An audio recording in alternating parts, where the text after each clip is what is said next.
சென்ட்ரலே மெல்லப்பேசு சீரியலா அடுத்ததா என்ன நடக்க போகுதுன்னு ப்ரெடிக்ஷனா பார்க்கலாம் வாங்க. நம்ம பரமன் அம்மா அம்மான்னு சொல்லிட்டு கலாமா மேல அவ்வளோ பாசம் வச்சு உருகுனாலோ அந்த பாசத்துக்கு கொஞ்சம் கூட தகுதியே இல்லாதவங்க தான் இந்த கலாமா அப்படின்ற உண்மையை நம்ம பரமன் எப்போ புரிஞ்சுக்க போறாரு? கண்டிப்பாக கூடிய சீக்கிரம் புரிஞ்சுக்கணும் அப்படின்னு நீங்களாம் நினைக்கிறீங்கன்னா மறக்காம இந்த வீடியோவுக்கு லைக் பண்ணி தெரிவிங்க. கூடிய சீக்கிரம் நம்ம பரமனும் தன்னோட உண்மையான அம்மாவை யாருன்னு தெரிஞ்சுக்கிட்டு அவங்க மேலே உண்மையாக பாசத்தை பொழிகிறது மட்டும் இல்லாமல் நம்ம இளமதியோடையும் சந்தோஷமாக வாழ போகிற தருணம் சீக்கிரமாகவே வரப்போகுது. இனி வரப்போகிற எபிசோட்லாம் எந்த மாதிரி சுவாரஸ்யமான நிகழ்வுலாம் நடக்க போகுதுன்னு ப்ரெடிக்ஷனாக பார்க்கலாம் வாங்க. இந்த லீலாவதிக்கு முருகேசன் எப்படி இருந்தாவது நம்மளுக்கு இந்த வீடை எழுதி கொடுத்தா இவங்களை வீட்டை விட்டு வெளியே அனுப்பிடலாம், எப்படா எழுதி கொடுப்பாங்க அப்படின்னு சொல்லிட்டு கண்குத்தி பாம்பா காத்துக்கிட்டு இருந்தவங்களுக்கு கலாமா ஏற்கனவே சொல்லியிருந்தாங்க, இந்த வீடை மட்டும் நீ எழுதி வாங்கு, நான் உனக்கு தேவையான அமௌண்ட்டெல்லாம் கொடுத்துறேன் அப்படின்னு சொல்லியிருந்த மாதிரி இப்போ நம்ம முருகேசனும் காந்திமதியும் ஒரு தப்பான முடிவு எடுத்திருக்காங்கன்னே சொல்லலாம். இளமதிக்கு நல்லது பண்ணணும் அப்படின்னு நினச்சி அவங்க பண்ண ஒரே தப்பு என்னன்னா இந்த வீடை விற்கணும் அப்படின்னு முடிவெடுத்ததான்.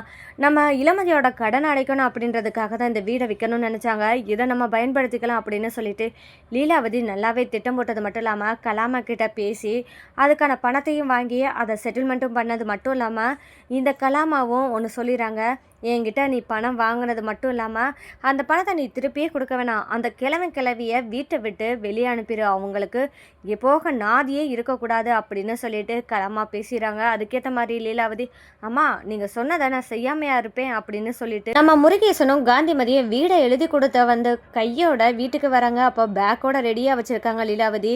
ஏன்னா இந்த வீட்டில் உங்களுக்கு என்ன இருக்குது, எனக்கே எழுதி கொடுத்துட்டீங்க, உங்களுக்கு பணமும் செட்டில் பண்ணியாச்சு, இனி நீங்கள் இந்த வீட்டில் இருக்க வேண்டிய அவசியம் இல்லை அப்படின்னு சொல்லாமல் சொல்லிட்டாங்க. இங்கே முருகேசனும் காந்திமதியும் சரி அப்படின்னு சொல்லிட்டு இதுக்கு மேலே நம்ம இங்கே இருந்தால் நம்ம அசிங்கப்பட்டு போவோம் அப்படின்னு வீட்டை விட்டு கிளம்ப ஆரம்பிச்சிட்டாங்க. அப்போ தான் நம்ம நர்மதாவும் வீட்டுக்கு வராங்க. நர்மதா வீட்டுக்கு வந்ததுமே தன்னோட பெரியம்மா பெரியப்பாவை ஆளக்கணமே அப்படின்னு சொல்லிட்டு லீலாவதியிட்ட கேட்டால், நான் இந்த வீடை வாங்கிட்டேன் அதனால் வீட்டை விட்டு கிளம்பிட்டாங்க அப்படின்னு சொல்லிடுறாங்க. இந்த இடத்துல தான் நம்ம நர்மதா ரொம்பவே பயப்படுறாங்க. தன்னோட பெரியம்மாவும் பெரியப்பாவும் இவங்க ரெண்டு பேருமே வீட்டை விட்டு வெளியே போயிட்டாங்களே, நினச்சி கூட பார்க்கலையே அவங்களுக்குன்னு யார் இருக்கா, அவங்க எங்கே போவாங்க அப்படின்னு சொல்லிட்டு நர்மதா பதற மட்டும் இல்லாமல் நம்ம இளமதிக்கும் கால் பண்ணி உண்மையை சொல்கிறாங்க.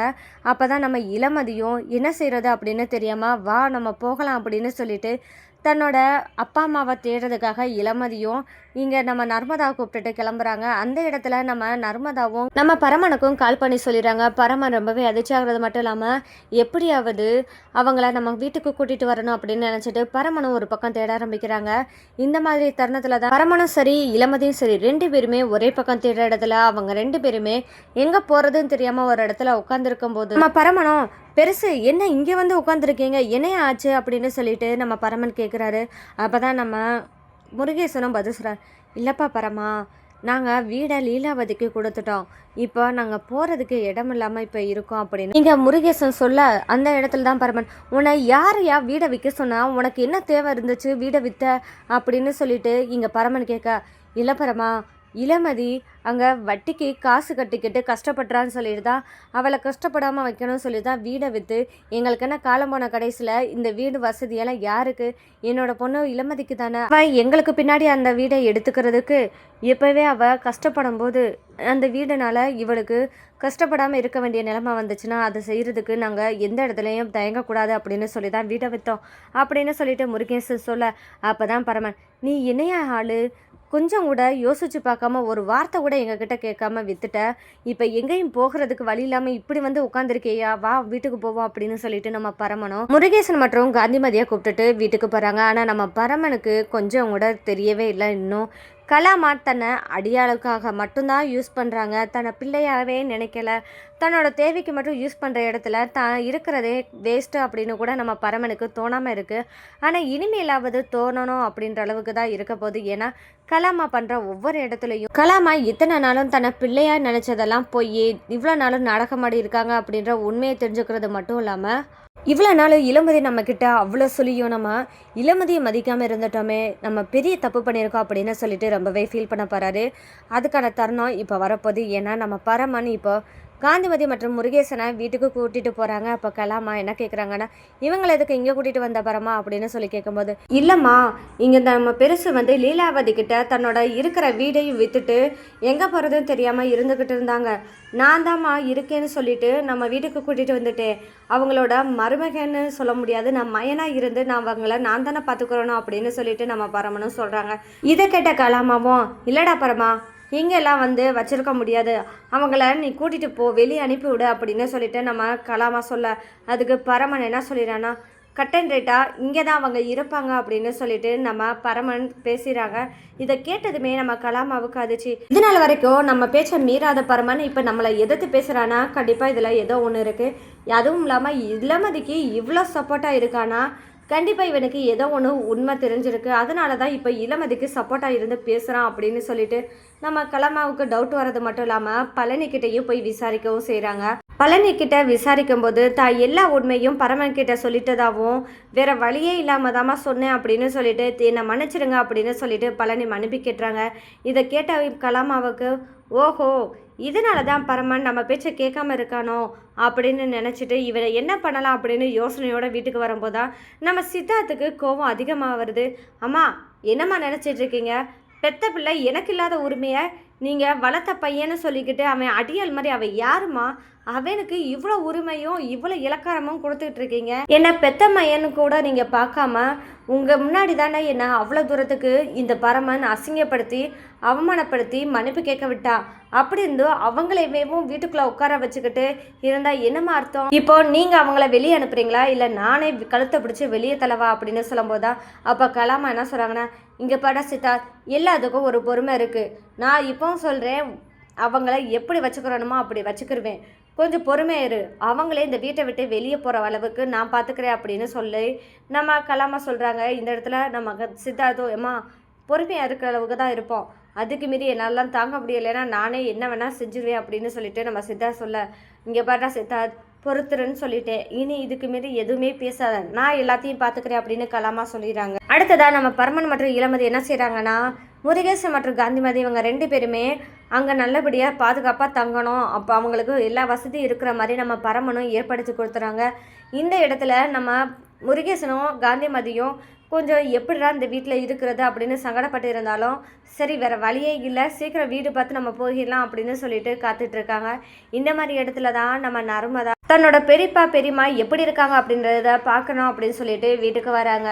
அப்போ தான் நம்ம நர்மதாவோட கையில் என்ன இருக்குன்னா, நம்ம பரமனோட சின்ன வயசில் ஒரு செயின், வெளி செயின் விஜய் போட்டிருந்தாங்க.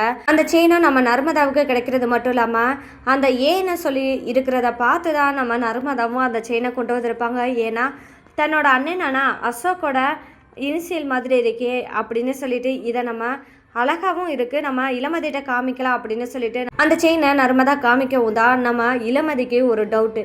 ஏற்கனவே விஜயம்மா தங்கிட்ட ஏன்னு ஒரு லெட்டர் வச்ச ஒரு செயின் வந்து நம்ம பையனுக்கு போட்டு விட்டதா சொன்னாங்களே அப்படின்னு சொல்லிட்டு இதை எப்படி நர்மதா கையில் வந்தது அப்படின்னு சொல்லிட்டு நம்ம இளமதிக்கும் டவுட் வர ஆரம்பிக்குது. அப்போ நம்ம நர்மதா என்ன கேட்குறாங்கன்னா, என்ன இளமதி, இந்த செயினை அப்படி பார்க்குற, இது உனக்கு பார்க்க பிடிச்சிருக்கா அப்படின்னு கேட்க, அதுவும் இந்த செயினில் பார்த்தியா ஏன்னு ஒரு லெட்டர் இருக்க பார்த்தியா, இந்த ஏன்னு லெட்டர் இருக்கிறத பார்த்து தான் அந்த செயினவே நான் வாங்கினேன் அப்படின்னு சொல்லிட்டு நம்ம நர்மதா சொல்கிறாங்க.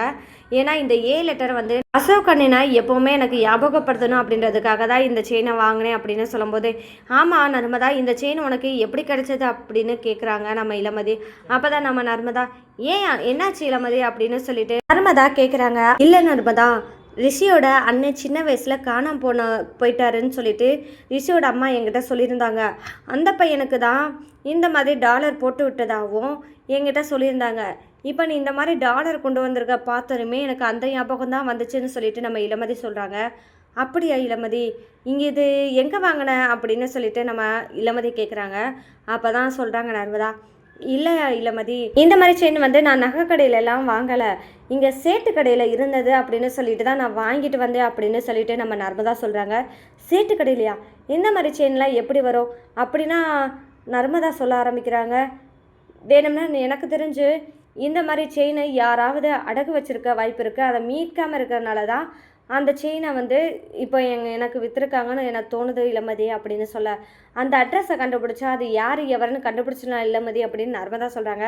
இளமதியோ நீ சொல்கிறது கரெக்டு தான் நர்மதா, இந்த $8 வச்ச செயினை கண்டிப்பாக இதை சேட்டுக்கடையில் யார் விற்றாங்க அப்படின்றதுக்கு கண்டிப்பாக சேட்டுக்கிட்ட ப்ரூஃப் இருக்கும். இதை வச்சே நம்ம அட்ரஸை கண்டுபிடிக்கிறது மட்டும் இல்லாமல் இது யாரோடதுன்னு தெரிஞ்சுக்கலாம் அப்படின்னு சொல்லிட்டு நம்ம இளமதி யோசிச்சு நம்ம நர்மதாவும் இளமதியும் பேசிகிட்டு இருக்கும்போது தான் இங்கே கலாமாவும் இவங்க பேசின எல்லாத்தையும் கேட்டுக்கிட்டு இருந்திருக்காங்க. அப்போ தான் நம்ம கலாமாவுக்கு தெரிய வருது, இந்த சிம்பிள் வச்ச டாலர் தானே நம்ம பரமனோட டாலர்னு சொல்லிட்டு நம்ம ரஞ்சிதத்திட்டலாம் கொடுத்தோம், இவன் என்ன செஞ்சதுன்னு நம்மளுக்கு தெரியலையே அப்படின்னு சொல்லிட்டு நம்ம கலாமாவுக்கு டவுட்டாக இருக்குது ரஞ்சிதத்து மேலே. அப்போ ரஞ்சிதத்தை கேட்டால் நம்மளுக்கு உண்மை தெரியும் அப்படின்னு சொல்லிட்டு கலாமாவும் ரஞ்சிதத்திட்ட கேள்வியும் கேட்குறாங்க. ரஞ்சிதம், இந்த செயின் உனக்கிட்ட கொடுத்தேனே அதை என்ன பண்ண அப்படின்னு சொல்லி கேட்கும்போது, ஏமா திடீர்னு கேள்வி கேட்குறீங்க அப்படின்னு சொல்லிட்டு நம்ம ரஞ்சிதம் கேட்க, அப்போ தான் உண்மையை சொல்லு, அந்த செயின் என்ன பண்ண அப்படின்னு சொல்லி கேட்கும்போது, இல்லைம்மா அதை எதுக்குமா கிணத்துக்குள்ளே போடணும், அதுக்கு எனக்கு 10 ரூபாய் லாபம் வருமே சொல்லிட்டு அதை சேட்டுக்கடையில் விற்றுட்டேம்மா அப்படின்னு சொல்லிட்டு நம்ம ரஞ்சிதமும் சொல்ல ஆரம்பிக்கிறாங்க. இதை கேட்டதுமே நம்ம கலாமாவுக்கு கோபம் வர்றது மட்டும் இல்லாமல் இவளை என்ன பண்ணுறது, நம்மளுக்கு இருக்க பிரச்சனை உண்டு பண்ணிகிட்டே இருக்காளே அப்படின்னு சொல்லிட்டு ரஞ்சிதத்துக்கு அறையும் விழுகுது.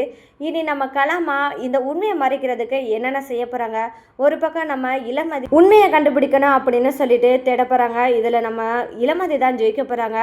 பரமன் தான் ரிஷியோட அண்ணன் அப்படின்ற உண்மையை தெரிஞ்சுக்க போகிறது மட்டும் இல்லாமல் பரமனையும் விஜயும் சேர்க்கணும் அப்படின்றதுல நம்ம இளமதி வெற்றி அடைய போகிறாங்க. இவ்வளோ நாளாக நம்ம பரமன் பொய்யான ஒரு அம்மா கிட்ட தன்னோட பாசத்தை வேல்வே இல்லாத இடத்துல கொட்டியிருக்காரு.